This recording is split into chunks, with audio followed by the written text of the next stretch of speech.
What is up, guys? Another site. In this video, I'm going to show you how you can add a signature in Zoho Mail. So first, you need to head over to your Zoho Mail's website, and then when you're redirected to the inbox, here on the right side, you will see the settings icon. Click on the settings icon, and then on the left side, you need to scroll on a bit until you see the signature section. Click on the signature section, and then here you need to name your signature. Let's say I am giving it demo123, and after that, you need to send it using Zoho Mail. After that, you can just simply type in your signature. Let's say my name is Danny, and I'll just simply type in Danny James.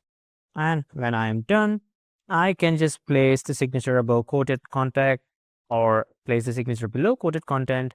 And I can also give my associated from the address email and then the associated from the email from replies.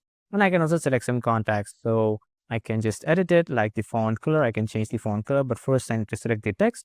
After selecting this text, I can click on this font color and let's say I want to keep it dark blue.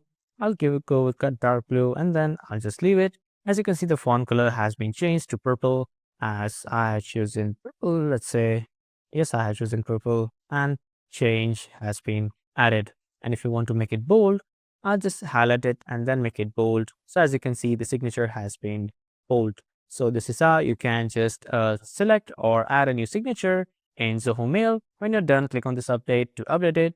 And as you can see, the signature will be now added here in this signature box. So that was all for this video, everyone. Thank you for watching.